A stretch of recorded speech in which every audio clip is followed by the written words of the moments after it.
And we welcome you inside the South Point Hotel and Casino for day 2 of our live coverage of the PBA World Championship.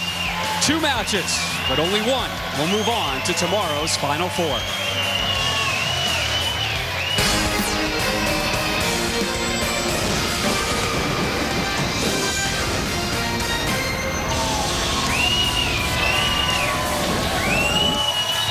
Well, night has fallen here in Las Vegas, but the bright lights are on the PBA. We welcome you to live at the PBA World Championship. Great crowd here in Las Vegas. Mika Koivu-Niemi getting loose, getting set. Chris Barnes also will be in action, and Michael Haugen, the man who advanced yesterday to today's action. We welcome you to day 2 of 3 consecutive days of live coverage here on the ESPN family of networks. Finals tomorrow on ESPN, 1 p.m. Eastern. Rob Stone joined by the guy who literally at this time, next Saturday, will officially be a PBA Hall of Famer. 13-time titleist Randy Peterson. How's the speech coming? It's coming. A little work left. Yeah, I need some work to do. All right, well, this is not the time to do it. You predicted yesterday that 6-seed Michael Haugen would be the guy who would move on to today's show. You, however, did not predict, and not many people did, the way he got here. Yeah, well, you know, a couple of key Brooklyns, along with a lot of 10 pins left by Jason Belmonte, was the difference in that match. We take a look back at how yesterday unfolded here. Match number 1 was 8-seed Jason Belmonte, the two-handed bowler, and well, he got off to a great start in his match versus 7-seed Wes Malott. Dropped the opening 4, and then Wes really struggled all day, Randy. Well, he started with back-to-back open frames, 2-4-10 in the first, then a 2-8-10. And Jason Belmonte, like you said, got off to that quick start and just never looked back. So Belmo with 7 strikes, persevered with a 222-186 victory over Wes Malott. So Belmo, the 8-seed, moved on to take on 6-seed Michael Haugen Jr. And again, it was a quick start for Belmo, and Michael Haugen, not so much. Well, he spared in the first 4 frames and then finally decided to make a ball change. Jason Belmonte gets off to that quick start, throwing that double early on. Michael Haugen then makes the ball change. The next thing you know, he throws a double, and then this was the first of the 2 Brooklyns. That was for 3 in a row. 233, 220. Jason Belmonte unable to drop the 10-pin a couple times in the late stages. Gave the proper opening to Haugen Jr., and he pounced on it. Wasn't pretty, but it was effective. Luck never hurt anyone in my book, Rob. And Haugen able to move on to today's live action, and he is getting loose right now to take on your number 5-seed Mika Koivu-Niemi, the big Finn, and then the winner to take on 4-seed Chris Barnes. The winner of that match will move on to tomorrow's Final Four. So let's fill you in on what we have in store for you for roughly the next half hour. We're going to get you properly set for all things considered in regards to our next 2 matches. And we begin with Mika Koivu-Niemi taking on Michael Haugen Jr. Your early thoughts on this match? Well, Michael Haugen Jr. is going to have his hands full in this first match. There's a lot of players out here right now that are saying that Mika's bowling probably as well as anybody, maybe even as well as Bill O'Neill. He just came off of a win overseas, and Mika is very confident coming into this event. The other thing about it is that Mika is going to play the lanes just a little bit to the inside of where Michael Haugen Jr. is going to be playing, and that may well prove to be a problem when Michael Haugen Jr. tries to look for a hold area inside. It's not going to be there. They call him Major Mika for a reason. The first 2 titles he won on the PBA Tour were majors. It's been a long drought, particularly in the major department for Mika Koivu-Niemi, but boy, you can really hear the confidence in him. But he'll be taking on Michael Haugen, who's kind of rolling into a bit of that underdog story. You get those good breaks, you're going to get labeled with that type of thing. Kimberly Pressler standing by down lane side with Michael, and her first question will be our fan question, brought to you by the makers of One A Day, the More of What Matters to You fan question. Here's Kimberly with Michael. So, Michael, your question comes from Terrence Payne of South Haven, Mississippi, and he asks, do you see yourself as having an advantage against the other players because you have the ability to make the ball go straighter? Well, I certainly hope so.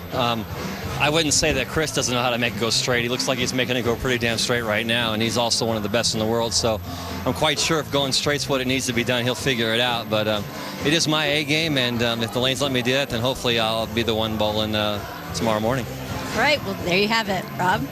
Michael Haugen Jr., 2 tour titles, one of them a major. He won the 2008 Tournament of Champion. To move on, Haugen must get by one of the most dynamic and perplexing talents in the game should he move on. That man, 5 times your 5 seed, Chris Barnes. He struggled on TV. We'll hear more about it on the backside.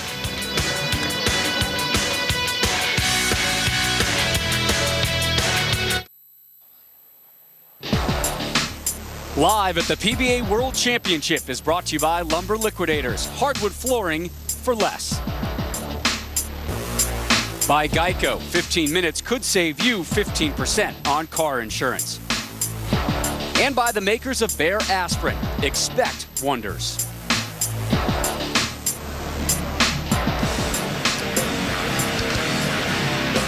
Coming up at 9 Eastern, the PBA World Championship Day 2 live action. Michael Haugen Jr., Mika Koivu-Niemi in match number 1. The winner to take on Chris Barnes. The winner of that last match will advance to tomorrow's live championship round coverage on ESPN. 1 p.m. Eastern. Osku Palermo, Sean Rash, and your tournament leader, Bill O'Neill, will be in action. Head now to the lanes, and there is Chris Barnes getting loose, and Chris Barnes will take the time to talk to us right now. Chris, we watch, you're getting ready for a warm-up shot. We usually don't have the opportunity on our live broadcast to watch you guys go through your warm-ups. What are some of the things you are looking for in this critical warm-up period for you? Well, basically, it's just to get the lane broke down to the right a little bit. If we can get it to hook up at 8, 9, 10, somewhere in there, then I can move in and take advantage of my rev rate advantage. So that's pretty much what we're trying to create and hoping that we see today. Chris, what are you doing in terms of technique? Are you trying to work it at the bottom? Are you trying to be, as you like to say, nice to it, nice soft hand? I'm nice to it right now because I want to be right of where I'm going to lay it down later. But I'll probably have to, it will be somewhere in the middle today. And what's the whole purpose of trying to break the lane down to the right, Chris? Just to make the front part hook and create a little friction, a little drive force to the right, and take that room that's out there from about 1.5 to maybe 2 or 3 boards if we're lucky. Any of this trying to maybe force Michael Haugen farther left than where he wants to be? Oh, absolutely. Him and Mika both. I mean, I have a little bit of a red rate advantage, so you know, it plays to my favor. But in general, Mika's playing as well as anybody, so I'm not so sure how much of an advantage it is to help his ball reaction. But it is what it is. I'm going to try to make sure I have some. Chris, on an average day, how much do the lanes and the oil condition change from where you are right now in your day to where you will be after the first match is complete? I anticipate moving maybe 5 or 6 boards left from where we are right now. Between another 20 minutes of practice and then that first game, and maybe more importantly, just the time with the lights and everything else. That we'll move 5, 6, 7 boards. Be as far right as 12, 13 at the arrows, and as far left as maybe 17, 18. What are some of the things you have noticed already on the 2 lanes? The 2 lanes are fairly close right now, which is good. But historically, and so far in the World Series of Bowling, the left lane has been tighter down lane. And as it goes, I anticipate that to show up more and more. Chris, we appreciate your time. Enjoy the rest of your warm-ups. Look forward to seeing you a little bit later in the show. Thanks, Randy. Thanks, Rob. So Chris Barnes continuing to get loose. He will be waiting in the wings to take on the winner of match number 1, Michael Haugen Jr. and Mika Koivu-Niemi. It has been a tough run as of late for Chris Barnes. A lot of people on the tour will tell you he is probably the best bowler on the tour, but when it comes to the TV lights, it hasn't been there as of late. He had a good run. It looked like he was getting out of his rut, but you go back to his last 5 TV appearances, Randy, he has won just 1 match. What are we to make of that? Well, I think that by Chris's own admissions, sometimes he just overthinks things. Yeah. And I think a lot of the times, Chris, instead of just relying on pure talent and beating him with his right hand, he tries to beat him with his brain. And it was never more evident at the World Series of Bowling on the chameleon oil pattern when all the right-handers were playing way to the inside part of the lane. Chris was trying to play out. Now, in retrospect, and after talking with him, I asked him, Chris, why did you play out? He said, you know, if the tournament leader wasn't Scott Norton, if he wasn't a southpaw and it was another right-hander, I would have probably played in. He chose not to. It proved to be disastrous, but in his own words, he felt by playing out gave him the best chance to win. And Barnes had a 175 in that loss to Sean Rash. He was telling us just the other day, you know, I don't have the fear of television anymore because I have failed so much on it lately. It's almost like a breath of fresh air. You know, what more can go wrong? And if there is something that could go wrong worse than has already, it won't be a pretty sight for Chris or for our audience. Somebody who's keeping a close eye on Chris Barnes is Mark Baker, his coach. Kimberly standing by with him on the lanes. Always during practice, you can find Mark down here watching Chris Barnes. Now he's practicing right now. How do you help Chris in this moment with prep and strategy? Well, today we're trying to get Chris to make one move on the bottom of his swing. Chris likes to play lanes a couple different ways, whether he wants to go up the back of it or around it. If I can get him in position at the bottom of the swing, he can do either one and bowl really well. Excellent. Well, I'll let you guys get back at it since practice is going on. Rob, back to you. So the warm-ups continue. Chris Barnes on the left. Mika Koivu-Niemi in the orange. And his opponent, Michael Haugen Jr., there on the right as Barnes continues to get loose. Again, he's going to have to wait to find out who he will bowl, Michael Haugen Jr. or Koivu-Niemi. As we close in on our first match of the evening, coming your way in about 15 minutes from now. I want to remind you that ESPN is your NBA destination tomorrow night. Carmelo Anthony still with the Denver Nuggets, taking on the San Antonio Spurs, who have the best record in the NBA. NBA Sunday on ESPN, live at 9 p.m. Eastern. The game also available online at ESPN3.com. And on your phone, go to ESPN.com for more information. Well, Chris Barnes will take on the winner of match number 1, which features his longtime friend, the Big Fin, Major Mika Koivu-Niemi, will join us when we return to Vegas.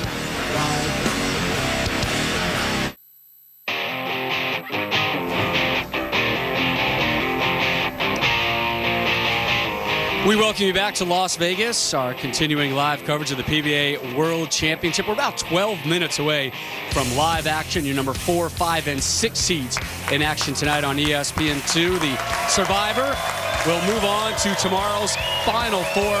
Live coverage begins at 1 Eastern over on ESPN. Again, the PBA World Championship, the first major of the season, the second major next Saturday, also here in Las Vegas. The Tournament of Champions coverage of that one returns to ABC. A big 7-day stretch kicking off right now for the PBA. Time now for the Lumber Liquidators Know the Wood segment. And Randy, today they are rolling on the Viper oil pattern. 37 feet in length. Let's take back to yesterday when Michael Haugen Jr. played this oil pattern very straight. We watched him throw it really straight at about the 8th board. His line looked kind of like that. Already in practice today, because of Mika Koivu-Niemi and Chris Barnes playing to the inside, Michael Haugen Jr. is now playing the lanes like this. This could backfire on Mika and Chris Barnes, though, Rob. And the reason why I say that is because they're trying to force Michael Haugen Jr. to the middle part of the lane. And by doing that, they're making around the second arrow very dry, and then left of that some oil. Well, guess what? It's going to be there for Michael Haugen Jr. as well, as long as he chases and moves inside with them. In your eyes, we go back to match number 1, Haugen versus Koivu-Niemi. What is kind of the early deciding, determining factor? I think Mika has to get out to a quick start and put pressure on Michael Haugen Jr., period. Get on him early, stay on him. Mika, he's very confident, but he has to impose his will on Michael Haugen Jr., and he's got to do it right out of the gate. Mika Koivu-Niemi has won 2 majors, one of them the U.S. Open. He's seeking his 3rd major this weekend. He won it just south of L.A., Fountain Valley, California. 2001 U.S. Open champion, also won the USBC Masters in 2000.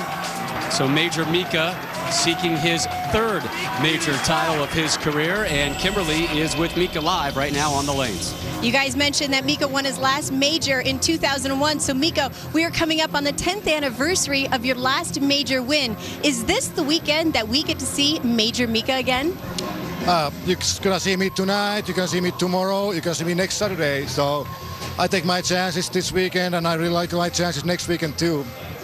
All right. Well, it sounds like he's pretty confident. I'll let you get back to practicing. Thank you.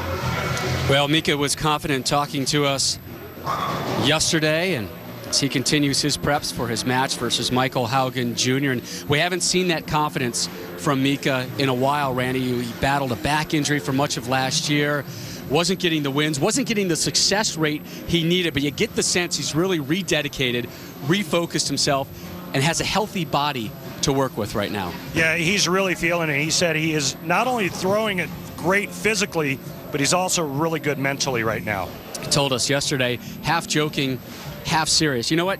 Make it probably more like 90% serious, 10% joking. He said, my plan, to win this weekend, win next Saturday at the Tournament of Champions, and then retire. Yeah. Well, obviously he was joking. He would never retire after going back-to-back wins at majors. But, you know, we haven't heard Mika talk like this in a long time. And being a former player, the only time you hear that type of rhetoric is when you're bowling well and you're feeling it. And others realize how well he's bowling as well. Chris Barnes, his longtime friend, oftentimes they are roommates on the road, told us yesterday, I think Mika is the best bowler on the planet right now, with all apologies to what Bill O'Neill has done this year so far. Yeah, Mika's worked on two things specifically. He's worked on his balance, and he's worked on cleaning up his release. And what we need to watch for today is when Mika lofts the bowling ball. If it's lofted where it's level to the lane, that's when he's throwing it his best. Your early prediction on how match 1 and match 2 goes. Do you like the guy in orange? I think Mika wins today. Because? He's throwing it great. He's very confident, and he's a very versatile bowler. So is Chris Barnes. Michael Haugen Jr.'s got some versatility. I just think it's Mika's time again. And he's on a roll right now. He's had success overseas as well, building up to this. Again, the top 8 competitors in the PBA World Championship were determined back in November. A huge layoff, the holidays, but Mika has been very busy overseas in Qatar, in his native Finland, and not just doing well, but winning. He won last weekend in his native Finland. Del Ballard, the Hall of Famer, camera right to Mika's left, giving him some advice, but it wasn't an overly strong PBA World Series of bowling for Mika. Didn't get any titles, but it was strong enough to get him one of the top 8 seed spots here.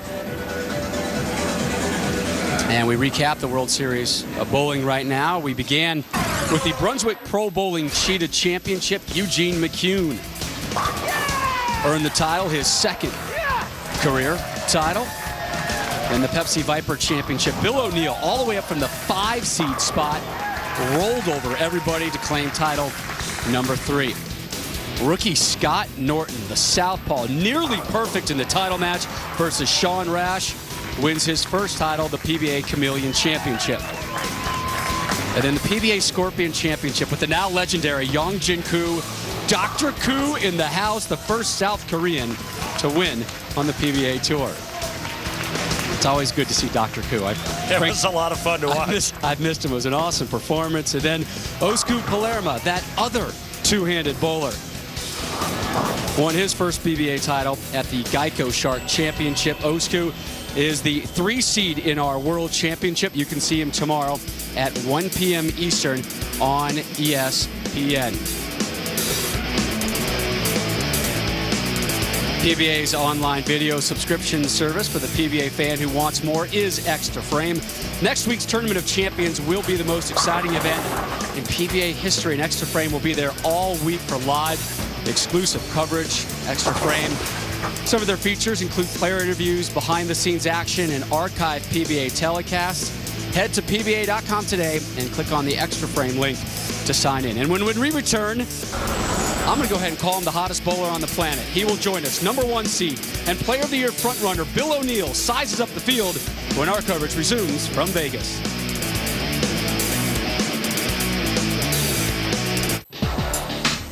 Live at the PBA World Championship is brought to you by Lumber Liquidators, hardwood flooring for less. By the makers of One A Day Men's 50+ Advantage, the multivitamin with more of what matters. And by Go RVing. Visit GoRVing.com to watch a free video. Go affordably. Go RVing. Rob Stone, Randy Peterson, Kimberly Pressler welcoming you back to Las Vegas. We are just minutes away from live coverage of the PBA World Championship. Time now for our Just for Men Mustache and Beard Keep Your Edge moment. And we flash back to the season's Pepsi Viper Championship back in November.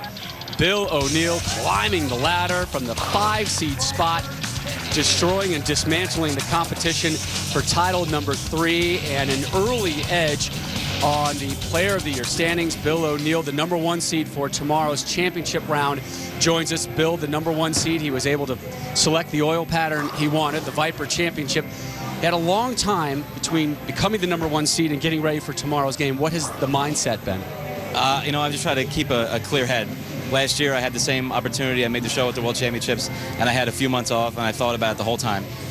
This year I just, cleared my head and just practiced and not really worried about winning, and just, kind of got to do what I do. Well, Bill, with that being said, I mean, you just destroyed this oil pattern at the Pepsi Viper.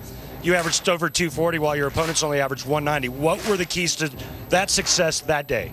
I just try to keep my hand at the back of the ball. The other guys in the show, they were getting around it too much, and they tried to hook the lane a little bit, and their carry suffered, and, I'm glad they did that. And is that what enabled you to stay farther right of everybody else? Yeah, their ball was hooking a lot more down the lane than mine was. I was able to control the back of the lane and just let the ball stop and hit pretty hard. So now, do you learn anything from watching yesterday's telecast and watching the action today that you could possibly apply tomorrow? There's not really going to be anything yesterday or today that's going to help. With Rash and Osku on the show with me, the lanes are going to transition much different than they are today with a lot lower rev rates out there. So with that being said, then, you've got real high rev rate guys on tomorrow's telecast. Does that kind of fall right into your game plan? They're going to be farther left. You can stay a little bit right? I sure hope so, but Rash rolls it quite a bit. I think he's probably going to be my biggest competition in this event. Thanks, and Bill. We got to let Bill go because he's going to run down the road to Red Rock Lanes and get in some practice sessions for next week's Tournament of Champions, an event you can see live next Saturday on ABC. But first, we will see live Bill tomorrow, 1 Eastern on ESPN. Bill, thanks for your time. We'll see you tomorrow. Thanks, Rob. Get a good night's sleep. So, live coverage from the PBA World Championship, literally about a minute away. Mika Koivuniemi and that man Michael Haugen Jr. getting set to dial up the first of 2 matches from the PBA World Championship here at the South Point Hotel and Casino.